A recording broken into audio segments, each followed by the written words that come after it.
চিটাগং বন্দর ideal school and কলেজের অনুষ্ঠিত হল ক্লাস পার্টি 2024 গুণীজন সংবর্ধনা ও বার্ষিক ক্রীড়া প্রতিযোগিতার পুরস্কার বিতরণী অনুষ্ঠান। 15 নভেম্বর শুক্রবার স্কুল মাঠের 2টি পর্বে এসব কর্মসূচি অনুষ্ঠিত হয়। সধর্মের বিধিবিধান মানিয়া চলিব, দেশের প্রতি অনুগত থাকিব, দেশের একতা ও সংহতি বজায় রাখিবার জন্য সর্বদা সচেষ্ট থাকিব, অন্যায় ও দুর্নীতি করিব না এবং অন্যায় ও দুর্নীতিকে প্রশ্রয় দিব না। চিটাগং বন্দর আইডিয়াল স্কুল অ্যান্ড কলেজের সকল আইনকানুন মানিয়া চলিব।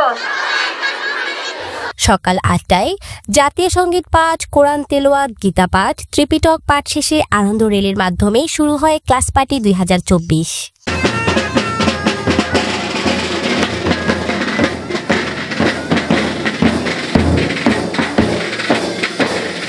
প্রতিটা ক্লাসের ছাত্র শিক্ষকদের নিয়ে সকল অভিভাবকদের উপস্থিতিতে আলাদা আলাদা কেক কেটে উদযাপন করা হয় ক্লাস পার্টি।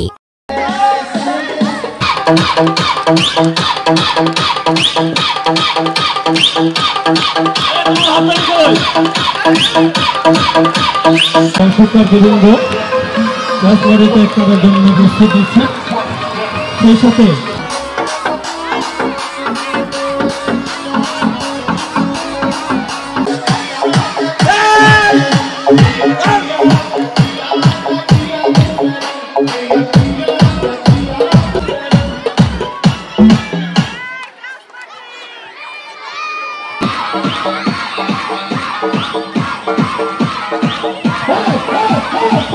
দুপুরে জুমার নামাজের বিরতির পর 2:40 থেকে শুরু হয় গুণীজন সংবর্ধনা ও বার্ষিক ক্রীড়া প্রতিযোগিতার পুরস্কার বিতরণ অনুষ্ঠান।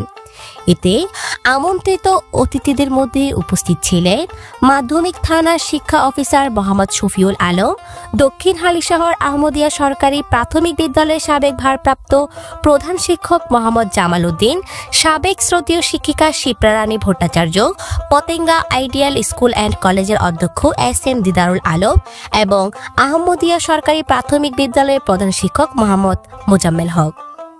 অনুষ্ঠানে সভাপতিত্ব করেন চিটাগং বন্দর আইডিয়াল স্কুল অ্যান্ড কলেজে সম্মানিত সভাপতি বীর মুক্তিযোদ্ধা আলহাজ জাফর আহমদ। এ সময় আরও উপস্থিত ছিলেন স্কুলের সম্মানিত পরিচালক মোহাম্মদ হোসেন আলী, প্রধান শিক্ষক মোহাম্মদ জাহিদুল ইসলাম সহ স্কুলের সকল শিক্ষক শিক্ষিকাবৃন্দ। অনুষ্ঠান সঞ্চালনা করেন কোঅর্ডিনেটর মাওলানা ইলিয়াস আজম জালালি।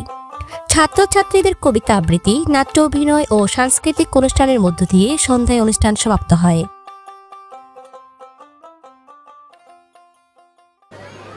একটু একটু করে বিন্দু বিন্দু জল, বিন্দু বিন্দু নলক নাম গড়ে তোলে মহাসাগর তল। এভাবেই করে আমরা একটু একটু করে সামনে পা দিয়ে যাচ্ছি। তার ধারাবাহিকতায় 2022 সালে আমরা এর প্লাস সহ SSC পরীক্ষায় 100% পাসের রেকর্ড করি। এরপরে ধারাবাহিকতায় 2024 সালে আমাদের প্রায় 95% SSC পরীক্ষায় ফলাফল, যেখানে আমাদের চট্টগ্রাম বোর্ডে এই পাশের ফলাফল ছিল প্রায় 70%। এভাবে করে একটু একটু করে আমরা সামনের দিকে আগানোর চেষ্টা করতেছি। বর্তমানে আমাদের 2025 সালে SSC পরীক্ষার্থী আছে প্রায় 57 জন। আমরা আমাদের ছাত্রছাত্রীদের জন্য সর্বোচ্চটা দেওয়ার চেষ্টা করি। আমাদের সকল শিক্ষক শিক্ষিকা বৃন্দদের আমি ধন্যবাদ জানাই। তাদের আন্তরিকতা এবং ভালোবাসায় শিক্ষার্থীরা মুগ্ধ হয়ে তাদের পাঠদান উপভোগ করে। তোমাকে স্মরণ করতে হবে যে আমাকে আরো ভালো মানুষ হতে হবে। আমার মঞ্চের অনেক সারি তাদের অতীত জীবনের স্মৃতি জানান করেছিলেন। তাদের শিক্ষার্থীরা কেমন ছিল, আগের শিক্ষক এবং শিক্ষার্থীদের যে সম্পর্ক খুবই শ্রদ্ধার সম্পর্ক ছিল, পরম শ্রদ্ধার। এবং দেখা যায় যে আজকের সে আগের শিক্ষার্থীরা আজকেও যদি তাদের শিক্ষকদেরকে সামনে পায়, তাদেরকে কত শ্রদ্ধা করে। অতএব আমাদেরকে নীতি নৈতিকতা, নর্মস, ইথিক্স এবং ভ্যালুস, এই বিষয়গুলো সবসময় কি অনুশীলন করতে হবে। এখানে অনেকজন আছে আজকে আমাদের মঞ্চে অনেক আমাদেরকে সময় দিয়েছে, আমি অবশ্যই আন্তরিক ধন্যবাদ জানাচ্ছি।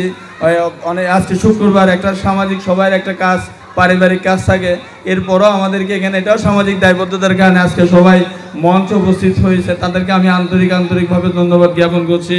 সবাই ভালো থেকো, সুস্থ থাকো, আগামীকাল আবারই দেখা হবে ইনশাআল্লাহ। আসসালামু আলাইকুম। যারা পুরস্কার পাবে না তাদেরকেও ধন্যবাদ জানাই, যারা পেয়েছো তাদেরকেও ধন্যবাদ জানাই। কারণ যারা আজকে পুরস্কার পেয়েছো বা পাবে তারা সবসময় মনে রাখবে এই পুরস্কার পাওয়ার ধারাবাহিকতা ধরে রাখতে হবে। যতদিন তোমরা এই শিক্ষা প্রতিষ্ঠানে থাকবে প্রতি বছর যেন তোমরা এইভাবে পুরস্কৃত হও। এর মধ্যে আমাদের দেশে পাক ভারত উপমহাদেশ ছিল 1947 সালে। পাকিস্তান নামে এবং ভারত নামে দুটি রাষ্ট্র জন্ম হয়েছিল। বাংলাদেশ 47 সালে 14 আগস্ট, কয়েক ঘন্টা পরে ভারত 15 আগস্টে স্বাধীন হয়েছিল। কিন্তু পাকিস্তান শোষণ নির্যাতনের কারণে আমরা পাকিস্তান থেকে আবার 1971 সালে আলাদা হওয়ার জন্য আমরা মুক্তিযুদ্ধ করেছি। আমরা দেখি এখানে কিছু কিছু শিক্ষক আছে এবং কিছু ছাত্র আছে প্রতি বছর চেঞ্জ করে, প্রতি বছর একটা না একটা স্কুলে যায়, একটা না একটা স্কুলে যায়। তখন এরা জটিলতায় সৃষ্টি করে, পরীক্ষা দিতে যাইয়া বাজি যায়, কোথায় যায় ওই পিএসসি পরীক্ষা সার্টিফিকেটগুলো এক স্কুলে রাখি দেয়, আরেক স্কুলে আসলে ভর্তি হইতে পারে না। তখন জেএসসি দিতে যাইয়া তারা বিভাগে পড়ে যায়। তখন আমার কাছে যায়, স্যার আমাদের একটা সার্টিফিকেট দেন। তোমার সার্টিফিকেট তো নেওয়া হয়ে গেছে, রেজিস্টার উল্টে দেখি ও সার্টিফিকেট নিয়ে গেছে। কারণ সে 6 পড়ছে এক স্কুলে, 7 পড়ছে এক স্কুলে, 8 পড়ছে এক স্কুলে। এইভাবে আমাদের ছাত্রগুলা অনেক সময় বিভাগে পড়ে যায়, সে নিজেও বলতে পারে না সে কোন স্কুলে সার্টিফিকেটটা দিয়েছে। এই কারণে আমাদের ছাত্রগুলাকে আমি বলবো গার্ডিয়ানদের সচেতন হওয়া দরকার। যেখানে ভর্তি করাবেন অন্তপক্ষে 5টি বছর বা 10টি বছর আপনি যদি 1 থেকে পড়ান, 10ম শ্রেণী পর্যন্ত থাকে, এখানে 10ম শ্রেণী পর্যন্ত পড়াবেন।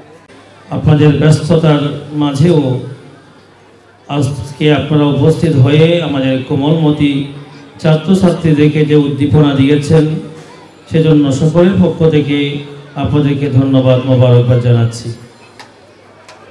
আমি এতটুকুই বলবো,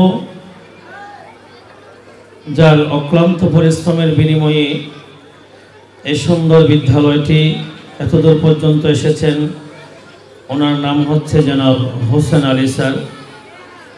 আপনার কাছে আমি এতটুকুই প্রার্থনা করব, আপনার সর্বোচ্চ দিয়ে এই স্কুলটাকে আরও বহুদূর এগিয়ে নিয়ে যাবেন, যাতে শুধু ইপিজেড থানা নয়, গোটা চট্টগ্রামে স্বনামধন্য একটা স্কুল বিদ্যালয় হিসেবে যাতে আমরা জাতির সামনে উপস্থাপনা করতে পারি।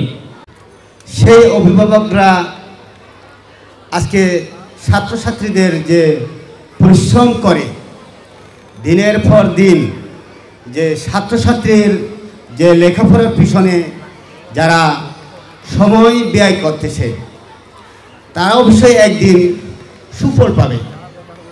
কিভাবে সুফল পাবে সেটি অবশ্যই আমাদের ছাত্রছাত্রীর উপর নির্ভর করে।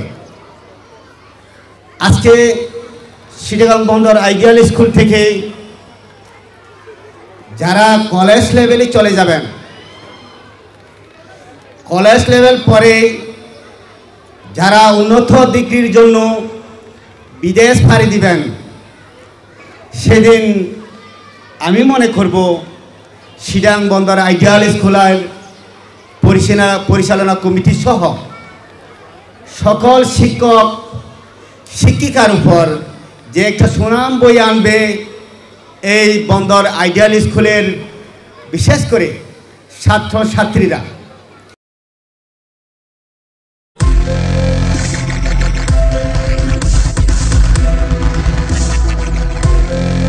দেশি টিউব, দৃষ্টি জুড়ে বাংলাদেশ।